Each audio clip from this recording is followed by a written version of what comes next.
next little bit. Right, okay. So here's a nice, easy one to finish on, Peps. I just want you to summarise the whole of the role of AI currently and in the future in teaching and learning. So if you do this in 30 seconds, that'd be great. Now, the reason I want to talk about this is every time I go on Twitter, everything I see is, here are the top 5 things AI is going to do. Here's ChatGPT, what it's going to do, blah, blah, blah. And again, I'm a sucker for this. I love a bit of this. But I know you're big into your kind of tech and future trends and so on.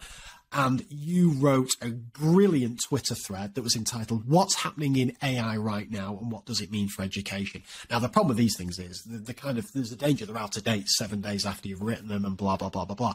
But I wonder, and again, it's an impossible question, Peps. I wonder if you can just give us a few thoughts on, as listeners are listening now, do you think there's anything in these, whether it's ChatGPT or whatever it is, there's anything that teachers could use right now that would improve either planning, teaching or whatever? And is there anything that you think in the next 6 months, 12 months, whatever it is, anything you would like to be bold enough to make a prediction of what impact it may have in the future in terms of teaching and learning? I know I'm putting you on the spot here. So I think there potentially is. I don't think the impact of AI on teaching and learning will be as kind of radical as it potentially could be for some other industries.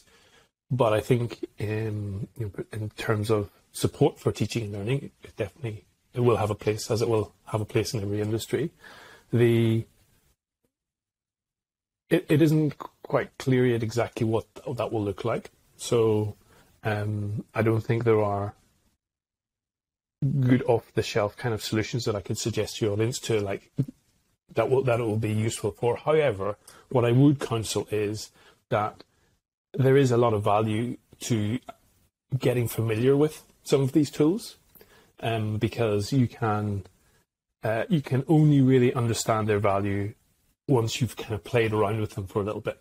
So for the ChatGPT, the kind of classic adoption curve is everyone goes on, asks it some silly questions, and then gets it to write a poem about their dog, and then walks away for a few months. But if you're kind of be a bit more persistent and have it there in the background whilst you're doing your kind of everyday boring work, and when you find yourself stopping to and having to think about something, or how would I frame this email to members, like a colleague, or like how would I potentially, what's the kind of historical roots of this particular concept, and just having it there and just throwing those questions in to see which of those questions it can be helpful with and can save you time on, then I think that's a very useful exercise for people to be doing at the moment.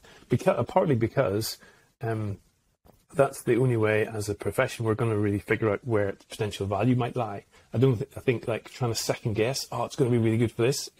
I'd be very surprised if that ends up working. I think if there is kind of a solution that will emerge, it'll be one that's kind of discovered by the populace by just trying to do stuff that's a pain point over time. And so the two big tools, that are worth experimenting with are ChatGPT and probably Midjourney for images. Interesting. So I'll tell you the two things I've messed around with.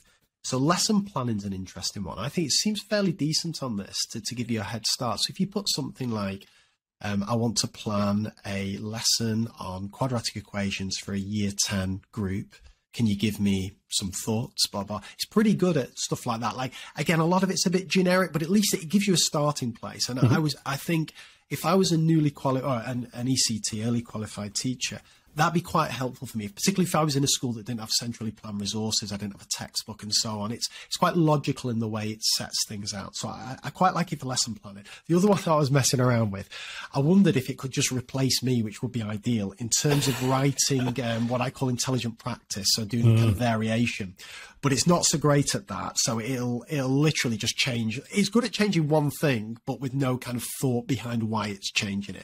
But again, who's to say that you can't feed it enough of these sequences and it can learn the kind of thought process behind it. But I think in terms of, certainly for maths, in terms of worksheet generation, it's no better than jumping on something like Jonathan Hall's MathSpot website and generating some infinite, questions.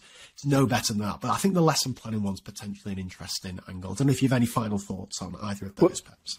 Well, just on the it's becoming pretty clear that its power is based on the sophistication of the prompts that it's provided with.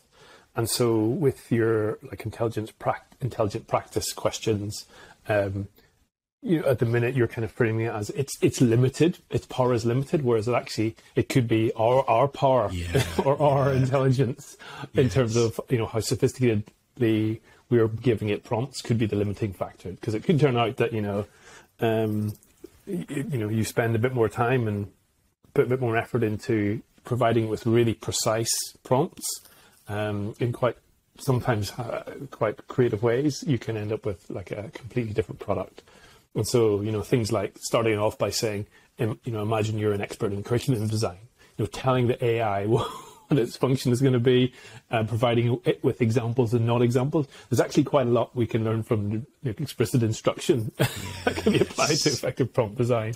And so I think that's why I'm kind of suggesting that we keep playing. So even when you hit a roadblock like that, it's worth continuing to kind of keep playing around with stuff, because you can unlock quite a lot just through experimentation and persistence, and that potentially could be, and the reason that might be the only way forward is because even though AI is pretty significantly powerful, even the people who build it don't fully understand how it works. And so if you don't understand how it works, it's very hard to reverse engineer an effective prompt to get you the outcome you want. You kind of have to just throw a whole bunch of spaghetti at the wall and double down on the stuff that sticks. Got it. Right. That's my homework. Perhaps I'm going to get better at these prompts. I'm going to experiment with that. Prompt engineering. That's the one.